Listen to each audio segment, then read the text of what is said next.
Hey, Keith, I was thinking it would be best for us to get a divorce. What, Alyssa? What's going on? You haven't been home for 2 nights and now this. What happened? What's with that attitude? You lost your job and can't support me anymore. So I thought I'd do you the favor of staying at my parents' house to save some money for a while. And now you're acting like I'm the bad guy here? Seriously, grow up.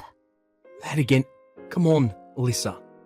You never gave me a chance to explain to you why I'm unemployed right now. Your company went bankrupt, right? I already know all about it. That's not the problem here. The problem came after that. You were all like, my friend invited me to come work at his company. Like, for real? Well, congratulations. You used your connections to get ahead. Whoop-de-doo. Glad you're working out your privilege. Okay, that's not fair. Just because I happen to have an in at that company doesn't mean I'm doing anything underhanded. And yeah, it all started when my last company went bankrupt, you're right. But while I was looking for a new job, my friend just so happened to be starting up his own company. He asked me to help him out, and I agreed, that's all. How does that change the fact that you're nothing but a Nepo baby? For crying out loud, Alyssa, this sort of thing happens all the time. I'm not a Nepo baby. Do you even know what that term means? I'll have you know that the reason my friend asked me to help him get his company going was because he knew what a skilled businessman I am. I didn't do anything wrong. That's not nepotism. That's meritocracy. Ugh, I'm tired of this conversation. I'm going to bed. Good night. Alyssa, wait. Talk to me.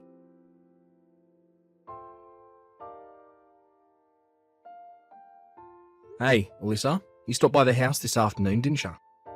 I've been wanting to move my stuff out the house, so I thought I'd stop by on the day that I knew you had work. You moved your stuff out? Why? You still don't get it. Do I really need to spell it out for you? No, I've got no idea what this means. That thing you left on the living room table, I have absolutely no idea what it is or what it's for. Oh my god, you're so pathetic. Can't you tell by looking at it? I don't know, maybe this is the first time you've ever seen one of these in person. But it's not like you can read plain English. Ugh, what is written on the top page? What am I supposed to be reading?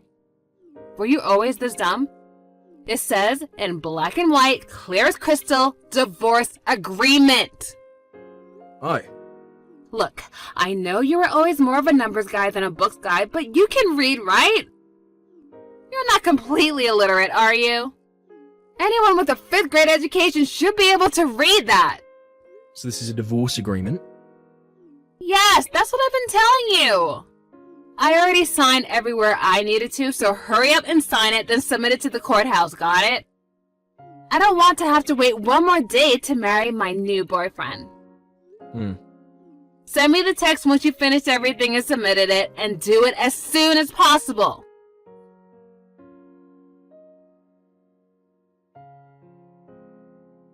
Hey Eugene, sorry to bother you so early in the morning. You got a minute? Oh, hey Keith, what's up? The company you started, it has employee housing, right? Yeah, a couple of the guys I hired were single dudes from out of town, so I thought it would be good to help them out a bit. My dad owns a couple apartment buildings, so I'm renting one of them from him to use for employee housing. There any openings left? Wait, what? I mean, yeah there are, but they're not really designed for couples. Yeah, about that. I'm not going to be in a couple for very much longer, it seems. Huh? Hold on, are you saying you're getting divorced? Yep. What the? You've barely been married for what, 2 years now? What in the world happened between you? It's kinda hard to explain. Is it about you losing your job after the last company went bankrupt? I guess that could cause some relationship strain. Well, it's not really the main cause, but you could say that it was the first domino in the chain. Did you tell her that I'm hiring you to work at my company? Maybe that would reassure her. Yeah, I did. And it actually just made matters worse. I'm very confused. Don't get me wrong, I definitely don't blame you. It's not your fault at all. She said that because you're my friend, that me getting hired into your company makes me a Nepo baby. A Nepo baby. As far as I'm concerned, you're the most qualified person for the job I can think of. That's why I hired you. Yeah, I know that. And I'm incredibly grateful. I'm excited about it too. This is going to be a really challenging and rewarding position for me. Okay, well, it makes me feel a lot better to hear you say that. You're going to be making a decent amount more than you were at your old job, so I don't see any reason for your wife to be anything but ecstatic. I'm sorry I had to drag you into my personal affairs. I just thought that you deserved to find out sooner rather than later. I don't know what her problem is with getting hired through connections, but she was really ticked off when I told her. And that bizarre prejudice of hers is the sole reason our relationship has turned to complete chaos these last few days. Sorry to hear about that, man. But come to find out, there's actually a much bigger issue at play. Yeah? What is it? Well, yesterday, I found out that my wife actually has a totally unrelated reason for being so ridiculous about getting hired into your company. Go on. She's seeing another guy. What? Seriously? I'm pretty sure, yeah. I'm betting she thought if she divorced me while I'm unemployed, she could get a better share of the assets during our divorce proceedings. However, you inviting me over to your company threw a wrench into her plans, since it meant that I'd be getting a new and better job a lot sooner than she had planned on. So she's just doing the whole "you're a nepo baby" act to buy time. If she can either delay me joining your company or get the plan nixed altogether, all the better for her, right? Yeah, that would make sense. I suppose the next step for you is to get a lawyer and talk about the divorce with him. Or maybe you should look into your wife's boyfriend. You could hire a private detective to look into him so you can really sock it to your wife in court. Actually, I can skip that step. I've already figured out who her boyfriend is. His name, where he lives, everything. Wow, really? That was fast. I bet that most guys in a position like mine would be pretty depressed about the situation, blame themselves and just in general have a pretty negative outlook on life. But honestly, noticing the critical clue that Alyssa left for me has actually made this pretty interesting for me. She was careless in a rush to divorce me, and now it's my turn to get back at her.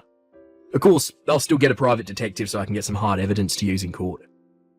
Well, I'm not really sure I understand the situation, but I'm glad you're having fun, I guess.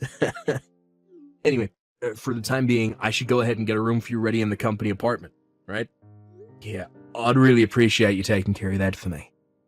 Gotcha. Let me know if there's anything I can do to help. If I need anything, you'll be the first person I'll call.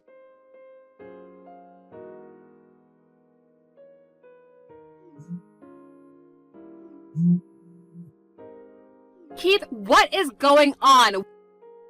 What is this? I got this massive stack of papers from you in the mail today, and it says that you're suing me? Oh, you better explain yourself. And if anything, I should be the one suing you. I'm glad to hear the papers arrived already. Thanks for letting me know you got them. They should have been laid out clearly in the documents.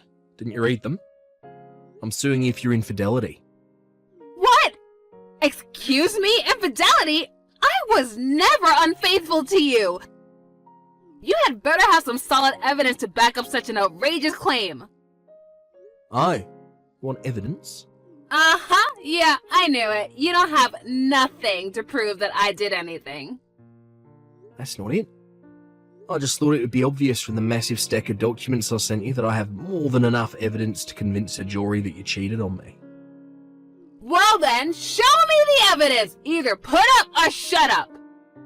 Okay, fine. Scroll up. Scroll up? What do you mean? I guess you really didn't realise it, huh? Like I said, scroll up in this chat window to the day you moved all your stuff out the house and read your messages again. Oh, what? You were the one who told me about your boyfriend. Hold on a second.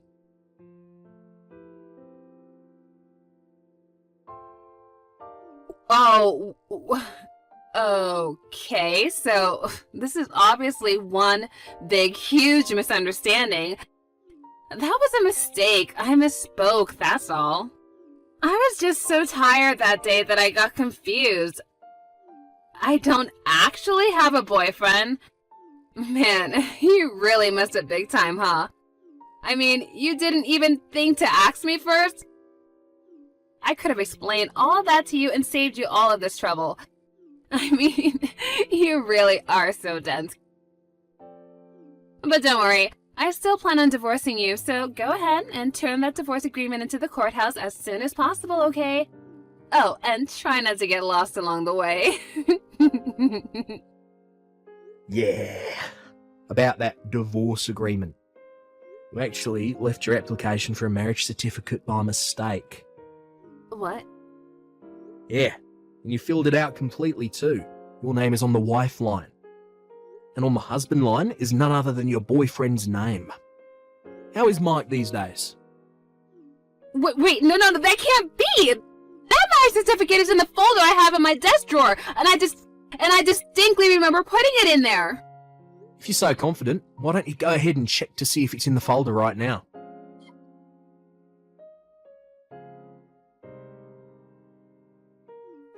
It's not there! That's impossible, though! When Mike gave that to me, I thought that I should be really careful not to lose it, so I put it in that folder right away.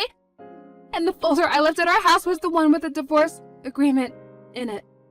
Yeah, I had a feeling you switched the folders by accident. But seriously, this all happened 2 weeks ago, and you still hadn't noticed? Ah, I see. So you were so afraid about losing it that you missed your chance to notice it was gone before it's too late. Mike's the guy that was hitting on you about a year ago, wasn't he? You still seeing him? No, give me back the marriage certificate application! How about this? I'll trade you the marriage thing for your divorce agreement. But before that, we need to settle the matter of your infidelity in court. Or you could talk to my lawyer, and we can settle. I don't have any money! Oh, you don't need to worry about that. Your parents said they'd cover the bill for you. Isn't that nice of them? They're a great couple of people. What? Of course you're going to have to pay them back for it. They were very explicit about it not just being a gift, so I hope you're prepared for that. You told my parents about everything? I was just looking out for my own interests. Couldn't have you running away from paying me what you owe me, could I? I'm gonna have to talk to Mike about this. I wouldn't waste your time trying to contact him. I doubt he'll be very responsive to you. What? Why? I'm suing him too. I already sent him his package the other day. Oh, wait. How do you even have his address? Isn't it obvious? It was written on your marriage certificate application. Oh yeah, I forgot.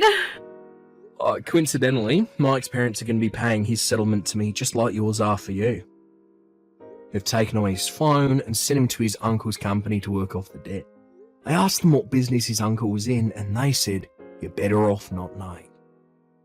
They did say they were sure he'd be whipped into shape in no time, whether he likes it or not, so good news, I guess. Oh no, I really screwed up. Oh, you can say that again.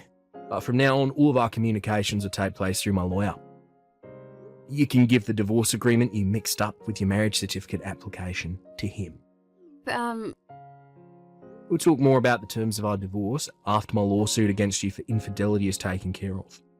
Well, after thinking it over, maybe we can work things out between us, Not happening. Goodbye. Wait, hold on, Keith, wait! I changed my mind! I don't want to get a divorce anymore! Keith, please!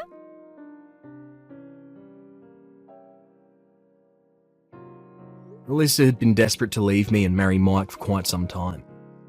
It seemed like she thought that divorcing me while I was unemployed would allow her to get away scot-free. But after she blew up her own plan with one of the biggest switch-ups I've ever seen, combined with learning that she would never be able to see her dear Mike ever again, she hit rock bottom. She tried confronting me at the house that we used to live in together, but unfortunately for her, I'd already moved out. I'd already moved into the employee housing for Eugene's company by that time.